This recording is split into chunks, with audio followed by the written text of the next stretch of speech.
Buenos días, mis queridos hermanos. Le ruego a nuestro Dios que nos envíe su Espíritu, que nos capacite para poder entender su verdad, su realidad, su perspectiva. Hoy vamos a tratar un tema, una reflexión que es muy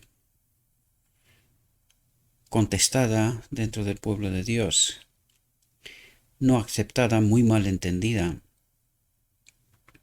que es la perfección cristiana.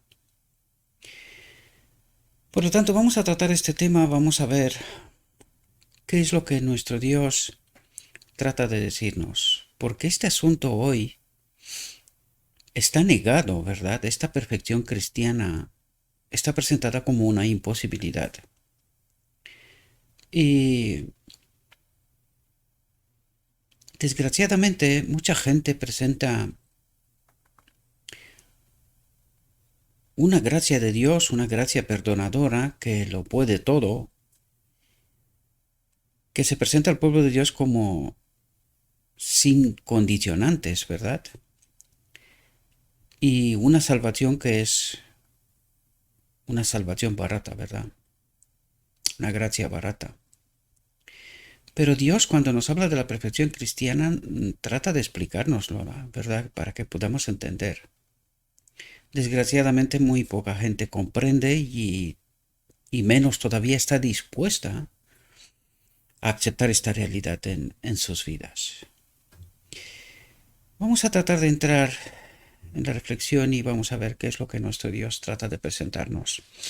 Y antes de entrar en la reflexión en sí misma, os quiero presentar un pequeño texto de una reflexión que os dije yo que tiene casi 70 párrafos, me parece, creo que son, o quizás algo más de 70. Y me he encontrado con este texto, ¿verdad? Porque hoy en día mucha gente habla del amor de Dios, ¿verdad? Y lo incluye dentro de esta gracia perdonadora, gracia barata. Pero vamos a ver de qué amor nos habla nuestro Dios. ¿Cuál es el amor que representa a Dios, ¿verdad? ¿Qué es su carácter? Y dice lo siguiente: lo que queremos es pureza. Lo que queremos es amor. Nada de su sentimentalismo enfermo de amor. Porque claro, ¿qué es lo que trata de decirnos aquí? Es este amor que es predicado desde el mismo Edén. No te preocupes, Dios es amor, no morirás. Es decir, que la gracia de Dios lo perdona todo, lo puede todo, no te preocupes, no morirás, eres salvo, ¿verdad? Y esto es lo que trata de decirnos aquí, nada de su sentimentalismo enfermo de amor. Es decir, engloba el amor de Dios en sentimiento y no en la justicia. Porque fijaos lo que nos dice a continuación. Sino que queremos la fe que obra por amor y purifica el alma. Es decir, aquí encontramos el amor entremezclado con la justicia de Cristo. Purifica el alma. ¿Quién purifica el alma? Cristo. Por lo tanto, la justicia de Cristo es la que purifica el alma. Por lo tanto, aquí encontramos el amor y la justicia entremezclado. Y este es el verdadero amor. El otro, de la gracia barata, este es el amor que predica el mismo enemigo de Dios desde el mismo Edén.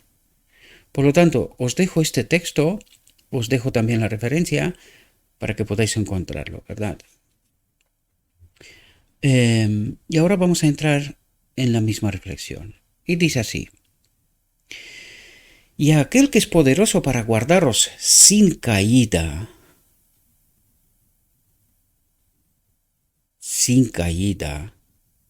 y presentaros sin mancha delante de su gloria con gran alegría. Judas 24, ¿verdad? Dice, debe realizarse una obra real en nosotros. ¿De qué nos habla? Nos habla de Cristo, nuestra justicia. Esta es su obra. Dice, debe realizarse una obra real en nosotros. permanentemente debemos rendir nuestra voluntad a la voluntad de Dios, nuestro camino al suyo. Y vamos a ver a qué relaciona nuestro Dios esta perfección cristiana. Y vais a ver que está relacionada con el morir al yo en realidad.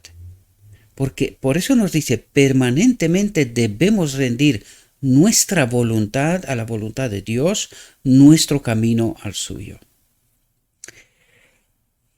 Esto es muy difícil de entender, asumir y aceptar. En un mundo que vivimos, en donde el enemigo nos ha hecho correr y correr y correr por la competitividad, por tener, por ser el que más, el mejor, por la vanagloria personal y todas esas cuestiones. Ayer trataba de hablar con una familia que me vino en la huerta, ¿verdad?, para comprar productos. Estaban hablando de que llevaban 2 años porque tiene problemas con la espalda y que tuvo que ser operado 2 veces y tal. Y que tuvieron que gastar todos los ahorros que tenían ahorros para comprarse una casa, y que en estos 2 años pues tuvieron que gastar todos sus ahorros. Pero al salir, al conducirlos a la puerta de la casa, ¿verdad?, cuando me fijo, conducían un Mercedes. El otro día me vino otra familia, ¿verdad?, que son una familia decente, ¿verdad?, y vienen y conducían un Audi. Y mi mujer me estaba diciendo, mira que quizás que nosotros tal, que nos podíamos comprar nosotros un coche así, ¿no? Y yo trataba de explicarle a mi mujer, os explico todo esto porque necesitamos entender precisamente lo que Dios nos dice con una realidad, y me voy a utilizar a mí, ¿verdad? Porque no quiero que nadie entienda las cosas mal, sino con un ejemplo real de mi vida. Y nosotros tenemos un coche, un Opel Zafira, de 2008, tampoco... Pero es un coche que cuesta muy poco dinero su mantenimiento, y aparte que gran parte de todo lo que tengo que hacer, a excepción del motor, lo hago yo, ¿verdad? Hace poco le cambiamos la suspensión, ¿verdad?, del coche, delantera y trasera, y me fui con mi hijo y entre los dos lo cambiamos, ¿verdad? Nos tomó unas 3 horas, una cosa así. Y le dije, cariño, a mi mujer, ¿verdad?, ¿por qué necesitamos nosotros un coche, una Audi, un Mercedes, lo que fuera, ¿verdad? Coches caros, que cuesta mucho dinero mantenerlos, ¿verdad? Y aparte que casi siempre tienes que ir a la casa para que te haga el mantenimiento, y el precio de la hora no son baratos para nada, 60 euros, 80 euros la hora, ¿verdad? Digo, ¿por qué queremos nosotros esta vanidad? ¿Verdad? ¿Por qué estamos descontentos con lo que tenemos? Al fin de cabo, el coche es una herramienta que nos lleva de un punto a otro y ya está. ¿Por qué no aceptamos nosotros la voluntad de Dios en nuestra vida? ¿Por qué constantemente miramos a nuestro alrededor y nos imponemos los descuidos de otros, ¿verdad? Porque resulta raro, ¿no?, ¿verdad? Que aquella familia que os contaba al inicio, vienen, se quejan que habían gastado una fortuna de dinero, ¿verdad?, en los 2 años, operaciones y tal, para arreglar su espalda, pero tenían un Mercedes que no era muy antiguo, ¿no? Y digo, esto es un despropósito, ¿no? Un sinsentido.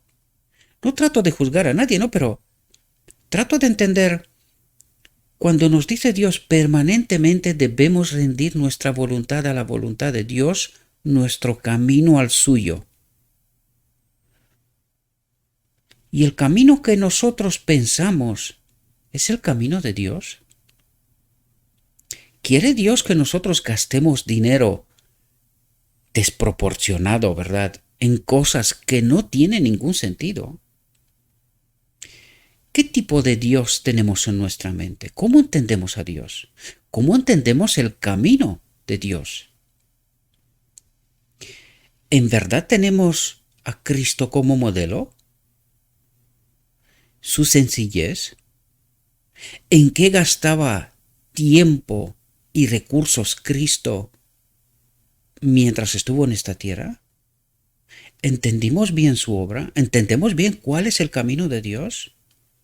¿Entendemos lo que significa permanentemente debemos rendir nuestra voluntad a la voluntad de Dios? No trato de juzgar a nadie porque tengo amistades que tienen, ¿verdad? Pero también es verdad porque que son gente que son de aquí, que tienen sus familias, que tienen recursos heredados, que en fin, tienen otras situaciones y espero que nadie se sienta juzgado como porque no estoy tratando de esto, sino estoy tratando de situaciones concretas en donde me parece un despropósito, ¿verdad? Ciertas cuestiones. Os comento esto porque yo vengo de allí, ¿verdad? Años atrás, yo también había entrado en este juego, ¿verdad? De la vanidad, en donde el enemigo de Dios nos mete en la mente ideas y que están completamente contrarias a la voluntad de Dios, a sus caminos, porque Él nos envió al modelo para que mirando al modelo podamos entender cuál es la voluntad de Dios, cuáles son sus caminos, ¿verdad? O cuál es su camino, mejor dicho. Fijaos lo que dice. Nuestras ideas personales lucharán constantemente por obtener la supremacía, pero debemos hacer de Dios el todo y en todo. Cuando piensas esto, porque lo veo constantemente, y tú miras a tu alrededor a nuestros hermanos, ¿verdad? La vanidad que nos corrompe, ¿verdad? Por tener los mejores trajes, el mejor coche, la mejor posición, o sea, muchas veces, y hablo de esto, ¿verdad? Y creo que no se entiende o se malentiende. El enemigo de Dios está metiendo en nuestra mente un estandarte que es el estandarte de este mundo, al cual nosotros hemos tratado de meterlo hasta dentro de la iglesia. Y donde los hermanos están compitiendo entre sí, ¿quién es el mejor? ¿Quién es el que más tiene y mejor se vende a sí mismo, ¿verdad? Su gloria personal, que es vanagloria en realidad, ¿no? Y creo que el enemigo de Dios nos ha engañado, ¿verdad? En muchos aspectos. No querremos reconocerlo. Esta es la desgracia. Porque por eso tratamos de entender todas esas sutilezas, ¿verdad? De cuándo está el Espíritu de Cristo con nosotros y cuándo no está. Cuándo está el otro Espíritu y cómo actúa. ¿Qué es lo que realmente trata de abrir nuestra mente nuestro Dios? Y cuando nos habla de la perfección cristiana, nos trata de ayudar a entender cuál es el auténtico camino de Dios, ¿verdad? ¿Cuál es esa perfección de carácter? Porque al fin de cabo de esto estamos hablando. Este es nuestro Armagedón, queridos. La batalla por nuestra mente. Y en nuestra mente alguien está tratando de meter cosas que no son la voluntad de Dios, que no provienen del carácter de Dios. Y tenemos que entender que para poder acudir a la boda del Cordero necesitamos un carácter simétrico al de Cristo o semejante, ¿verdad? Y esto es lo que trata de decirnos aquí, nuestras ideas personales. ¿Que de dónde vienen, mis queridos hermanos? Si son ideas que son mías, ¿verdad? Pero son mías bajo la influencia de quién. Si no provienen de Cristo, ¿por qué dicen nuestras ideas personales lucharán constantemente por obtener la supremacía? ¿Supremacía frente a quién? frente a lo que Dios trata de decirme, de explicarme cuál es el auténtico camino. Por eso nos decía antes, permanentemente debemos rendir nuestra voluntad a la voluntad de Dios. Sin embargo, nuestra mente, influida por un espíritu extraño, está luchando constantemente por obtener la supremacía ¿frente a quién? Frente a Dios. ¿Y esto qué es? Vanagloria personal. Y nosotros creemos que estando en la iglesia en esta condición, seremos salvos. Y obviamos que necesitamos un carácter como el de Cristo. Dice, pero debemos hacer de Dios el todo y en todo. Y de boca lo decimos. Pero ¿cómo son nuestras vidas? ¿Cuáles son nuestros planes? ¿Qué propósitos tenemos? ¿Cómo nos presentamos ante la gente?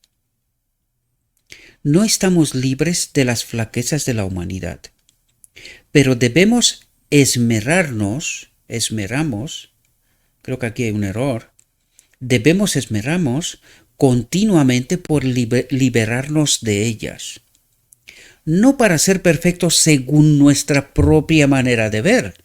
Y por eso es tan odiado este mensaje, este tema, perfección cristiana. Por eso es tan odiado. ¿Por qué? Porque nosotros lo entendemos a través de un espíritu extraño que nos presenta una imposibilidad. Dice, no para ser perfectos según nuestra propia manera de ver, sino perfectos en toda buena obra. ¿Que la obra quién? Cristo. ¿Con qué condicionante? Permanentemente debemos rendir nuestra voluntad a la voluntad de Dios. Y es justo lo que no queremos. No debemos morar en el lado oscuro, dice, a través de este espíritu extraño. Eso es lo que trata de decir. Nuestras almas no deben descansar en sí mismas, sino en quien es todo y en todos. Cristo nuestra justicia, que es el que obra en nosotros. Si nosotros rendimos nuestra voluntad a Él, Él obrará justicia. Y ahora podemos entender de por qué Cristo no puede obrar su justicia en nosotros. Porque nuestras ideas personales lucharán constantemente por obtener la supremacía por encima de Cristo, y Cristo se ve obligado a apartarse porque no puede obrar contrario a nuestra voluntad. Él no infringe el libre albedrío. Al contemplar como en un espejo la gloria del Señor, es decir, a mismo Cristo, su obra terrenal, estamos realmente siendo transformados a su misma imagen, de gloria en gloria, como por el Espíritu del Señor. Es decir, cuando estudiamos, cuando entendemos la auténtica voluntad, la auténtica obra de Cristo, dice, seremos transformados de gloria en gloria, de revelación en revelación, ¿verdad? Porque cada vez que descubrimos en la palabra de Dios cosas, se revela su gloria, ¿verdad? Pues de gloria en gloria, como por el Espíritu del Señor. ¿Quién nos abre la mente, el entendimiento, ¿verdad? Y nos ayuda a comprender la auténtica verdad, las huellas de Cristo, ¿verdad? Hablábamos ayer. Pues este es el proceso, mis queridos hermanos. Mientras decimos que adoramos a Cristo, en verdad, no seguimos sus pasos, desgraciadamente, porque estamos luchando contra Él para tener la supremacía, para que mi voluntad se haga. ¿Qué es lo que quiero? ¿Cuáles son los propósitos? ¿Cuáles son mis planes? ¿Podemos entender la profundidad? Y ahora podemos entender que no nos gusta esto. Esta es la auténtica realidad. Nosotros queremos tener la supremacía, incluido la iglesia. Nos gusta mandar, que los demás hagan lo que nosotros decimos. Mientras decimos que vivimos según lo escrito está. Pero cuando entendemos el escrito está, de repente empiezan a gustarnos las cosas. ¿Verdad? Dice, esperamos demasiado poco y recibimos de acuerdo con nuestra fe. Porque claro, si nosotros estamos buscando la supremacía por encima de la voluntad de Cristo, Cristo no puede obrar en nosotros su justicia, que es mucho más que nuestros planes temporales y terrenales, que están destinados al fuego, casi en mayoría de ellos, pérdida de tiempo y recursos, y en lugar de obtener este carácter que es lo más que necesitamos para la eternidad. No debemos aferrarnos a nuestros propios caminos, nuestros propios planes, nuestras propias ideas, porque esto es el yo. ¿Y qué es lo que quiere el yo? Las cosas de este mundo, la vanidad, la vanagloria personal. Esta es nuestra naturaleza, egoísta. Lo queremos todo para nosotros. Hemos de ser reformados por la renovación de nuestras mentes para que podamos demostrar cuál es la voluntad de Dios. Dice, para que podamos demostrar cuál es la voluntad de Dios, agradable y perfecta. Pero ¿se ve esto en nosotros? Cuando nos presentamos ante la gente, ¿a quién ve la gente? ¿La sencillez de Cristo o la vanagloria personal? Los coches, los trajes, el dinero, la posición, la inteligencia. ¿A quién ve? ¿La sencillez de Cristo? ¿El servicio y amor de Cristo? ¿O las cosas de este mundo? Son cuestiones serias, mis queridos hermanos. Yo sé que no gustan, y yo soy muy famoso en presentar las cosas que no nos gustan. Pero es que estas cosas que no nos gustan es lo que nos mata en realidad. Porque nuestra naturaleza egoísta quiere este mundo, quiere la supremacía. Y nuestro Dios nos dice que nuestro yo ha de morir y que Él ha de ser glorificado a través de mí, de nosotros. Debemos vencer los pecados que nos acosan y derrotar los hábitos perversos. Tenemos una pelea, mis queridos hermanos, que nosotros la presentamos a través de la gracia, que Dios lo perdona todo. No hay nada que hacer, solo esperar que Cristo venga. Pero aquí nos dice, debemos vencer los pecados que nos acosan y derrotar los hábitos perversos. Y aquí tenemos que entender bien esta obra, porque por eso la odiamos tanto, no la creemos, no la aceptamos. Esta es la obra de Cristo, ¿no es el Cristo nuestra justicia? ¿No es Él que ha de hacer justicia en mí, derrotando los pecados que nos acusan y crear un carácter, los hábitos perversos, ¿verdad? Crear un carácter idóneo o simétrico semejante a Él? Pero la clave es, ¿está Cristo gobernando mi vida? ¿O es un otro espíritu? ¿Seguimos buscando nuestra supremacía por encima de Cristo? ¿O yo no importo si cada día que me levanto le pido a Dios que en verdad, no solo de boca, sino en verdad, tome el control? Que Él me abra las puertas, oportunidades, situaciones para que yo lo glorifique. Y no que yo busque glorificarme a mí. Más dinero, más coche, más casa, más ropa, más vanagloria personal. Que no son malas en sí mismas. Son malas por la forma de cómo nosotros las buscamos y el propósito que les damos. Es ahí donde se convierte en malo. Cuando estos objetos son un propósito y no es Cristo el propósito. No es Cristo el que me da la posición, la situación que Él considera en todo momento. Porque a lo mejor nunca en la vida tendré algunas cosas que mi mente me está diciendo que yo la quiero, ¿verdad? O quiero algunas cosas. Y Cristo me dice, no te conviene. No te conviene. ¿No sabe Él de antemano lo que tengo por delante?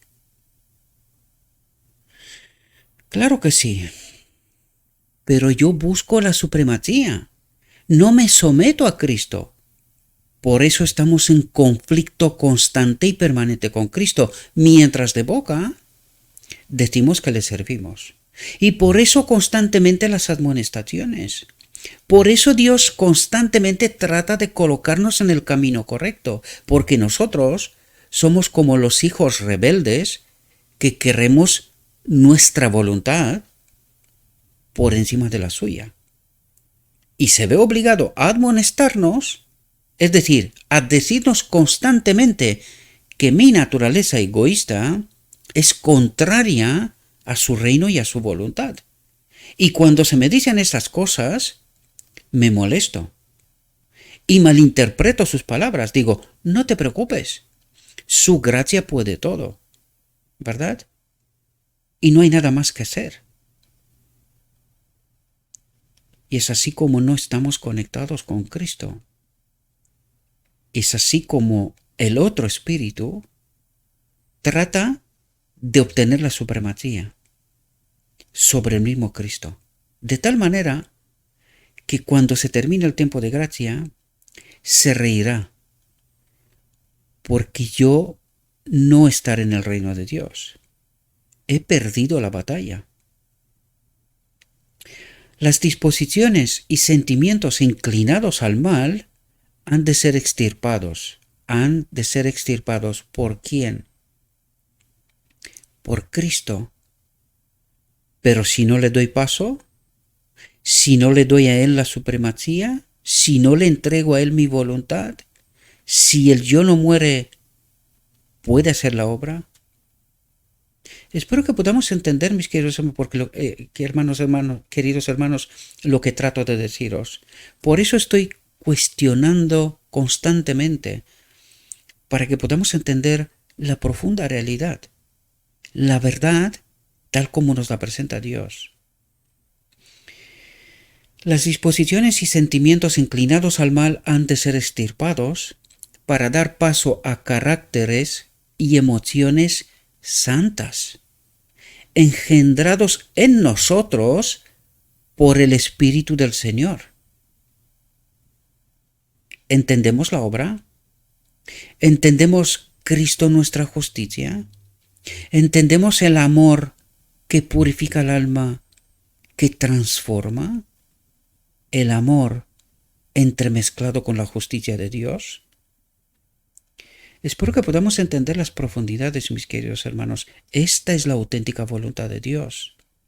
Él hará en nosotros siempre y cuando nosotros le permitimos que Él tenga la supremacía. Si no la tiene y la pide toda, no ha de quedar nada contaminado. Él no puede obrar su justicia en mí. Esto lo enseña específicamente la palabra de Dios.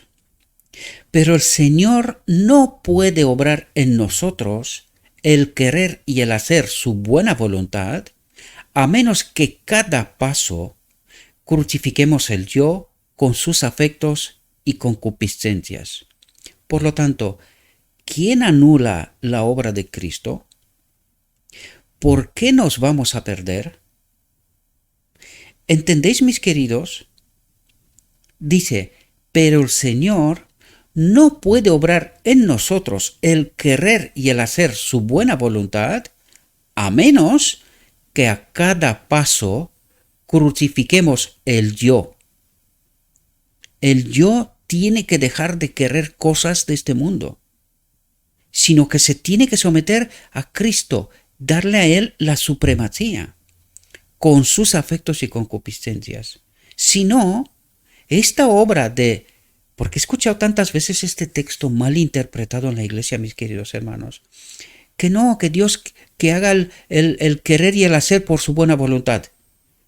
Pero ¿hace Dios su buena voluntad en mí o soy yo el que quiere mandar, el que tiene la supremacía, el que quiere las cosas de este mundo, el que quiere estar primero en todas las cosas?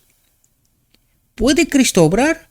¿O soy yo que me estoy escondiendo detrás de la gracia barata y en realidad Cristo no tiene la supremacía, sino que soy yo lo que le estoy diciendo a Él qué es lo que quiero? ¿Dónde quiero estar? ¿Cómo quiero que se hagan las cosas? ¿Entendemos las profundidades? Si tratamos de actuar a nuestro modo, fracasaremos penosamente. ¿Entendéis por qué se perderá la mayoría? Porque el yo no ha muerto. Cristo no tiene la supremacía. Tenemos una gran tarea que realizar. Y si somos colaboradores de Dios, los ángeles ministradores cooperarán con nosotros en la obra. Por lo tanto, aferrémonos a este maravilloso poder por medio de una fe viva basada en lo escrito está, creyendo a Dios por su palabra, por muy sorprendente que esto sea. Porque aquí lo que nos está diciendo es que cuando nosotros sometemos nuestro yo, nuestra voluntad a su voluntad, es Él el que ha de decidir. Y puede ser que yo sea un pobre.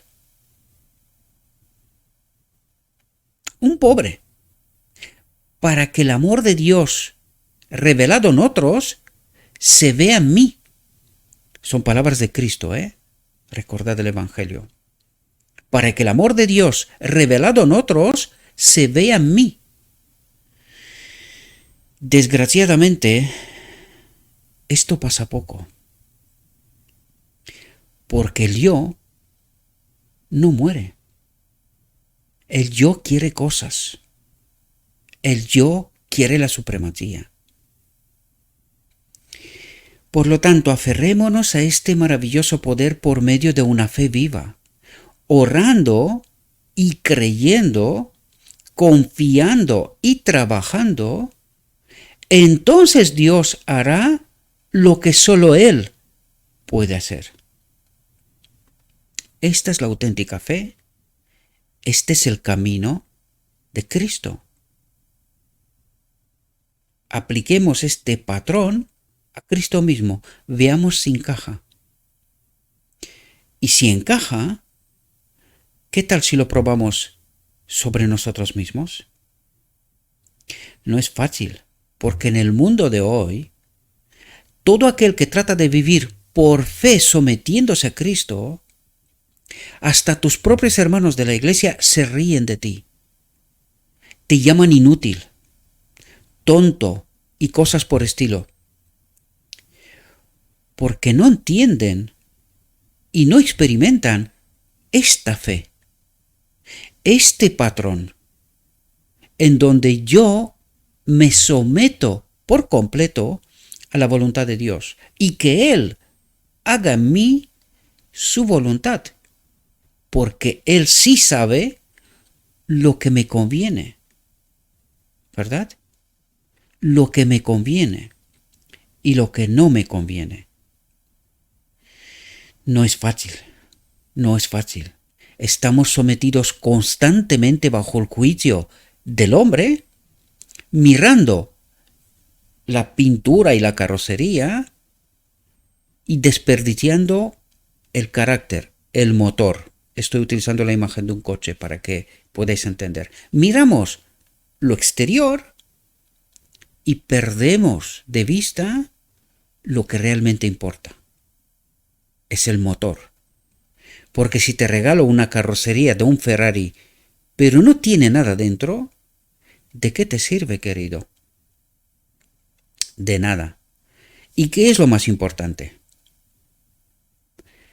El motor y todo el equipamiento interno, ¿verdad? Pues eso trata Dios de decirnos: yo quiero tu mente, tu corazón. Si tu mente y tu corazón está conforme, la gloria, que es lo que nos va a dar en el decreto divino en la boda del Cordero, te la doy yo. Pero primero vamos a trabajar sobre este carácter idóneo, sin el cual no hay gloria, no hay reino de Dios. El yo es más difícil de todo lo que tenemos que dirigir, dice el yo. ¿Pero por qué? Hemos tratado de entender esto, mis queridos hermanos, que cuando no está Cristo,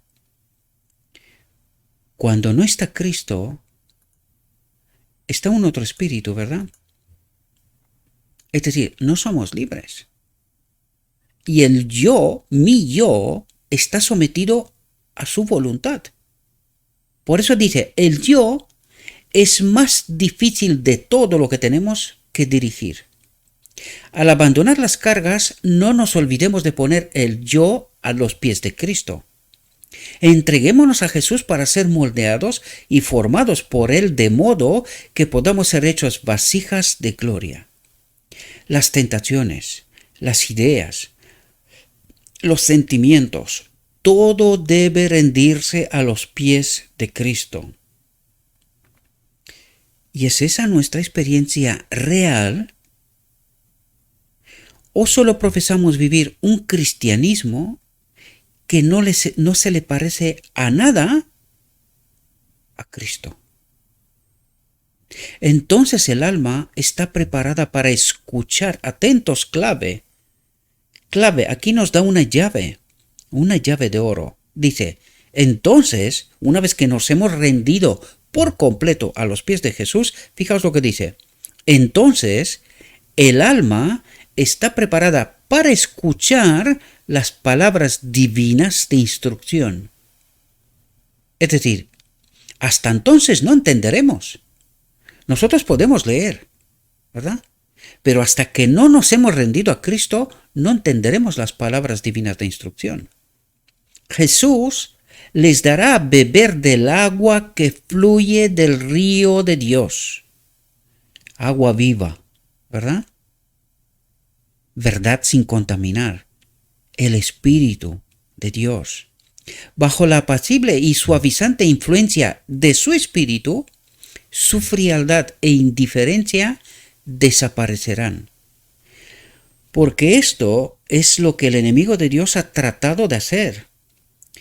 Una frialdad y una indiferencia nos ha convencido que tenemos la verdad. Por eso cuando se nos presentan las verdades, de lo escrito está, no estamos dispuestos a creerlas. Y incluso he escuchado gente, no, estoy harto, está todo inundado, una cosa y la contraria, ya no sabe uno ni lo que creer. ¿De quién será esta obra, queridos? ¿De quién será esta obra? Porque de Dios no puede ser. Y me pregunto, ¿quién obra así? Muchos de los profesos cristianos. ¿Con qué interés? Estoy viendo últimamente sermones de pastores troceados, modificados, con títulos y todo, de tal manera que se alcance visualizaciones. Y títulos clickbait, como se llaman, ¿verdad? En inglés. Para sugerir el clic y que abras y que puedas ver la publicidad. Porque lo que quieren es el dinero. Quieren ganar. No solo predicar, quieren ganar. Y no entienden lo que nos acaba de decir Cristo aquí. ¿Qué le pasa a su voluntad? ¿Estamos predicando porque el yo quiere algo? ¿Queremos ganar? ¿Y esto viene de Cristo? ¿Es el modelo, el patrón que lo leímos antes? ¿Se le aplica a Cristo? ¿Cristo quiso algo a cambio? ¿Por qué no entendemos nosotros los cristianos que la obra de Cristo, la auténtica obra de Cristo, es gratis hemos recibido, gratis hemos de dar? Si alguien considera en algún momento que quiere apoyar algún ministerio, perfecto, perfecto. Pero nosotros trabajamos para ganar y el yo ha muerto.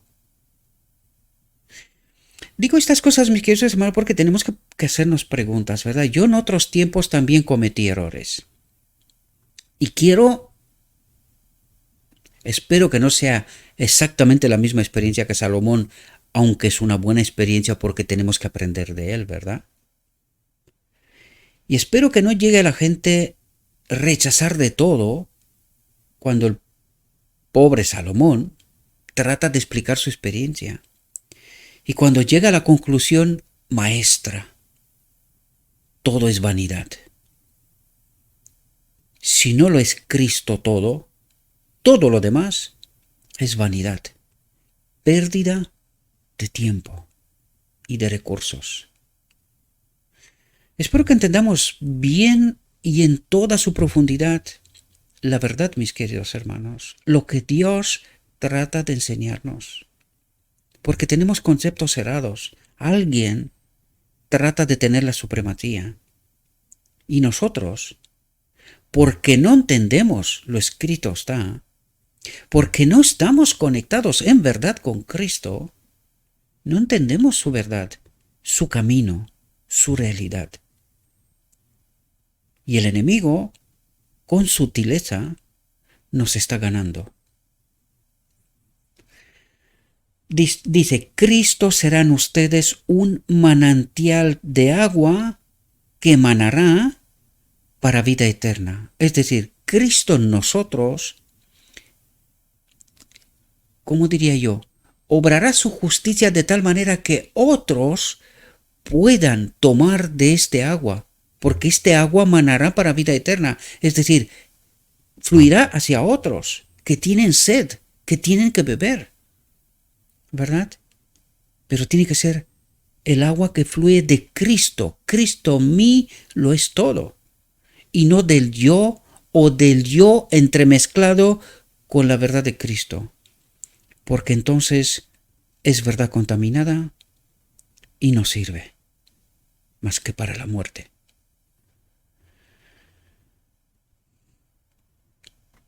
Que el poder santificador de la verdad se exprese en sus vidas y revelen sus caracteres. Que Cristo los moldee como se moldea la arcilla en las manos del alfarero. Y este es el deseo, mis queridos hermanos, que esta experiencia sea nuestra, que el poder santificador de la verdad, que es Cristo, se exprese en nuestras vidas y se revele en nuestros caracteres. Que Cristo nos moldee como se moldea la arcilla en las manos del alfarero. Se somete, toma la forma que el alfarero le da. Jamás sale la forma que la arcilla quiere. Eso es lo que necesitamos entender. Esto es lo que necesitamos experimentar, mis queridos hermanos. De otra manera, desaprovechamos el tiempo, recursos, y al final podemos perder la vida. Espero, mis queridos hermanos, que esta reflexión nos pueda ayudar. Yo sé que no es fácil de asumir, pero tratemos, mis queridos hermanos, si en verdad amamos a Cristo, amamos la verdad, tenemos que tratar de experimentar esta verdad. Aquí hay lecciones importantes en esta reflexión que necesitamos entender. Y ruego le ruego a nuestro Dios que nos envíe todo su Espíritu, que nos capacite, que nos ayude a entender su verdad, su realidad, su perspectiva, para que al final experimentemos su reino. Os deseo, mis queridos hermanos, que tengáis un próspero día y que en todo lo que os he dicho, os lo he dicho en nombre de Cristo Jesús. Amén.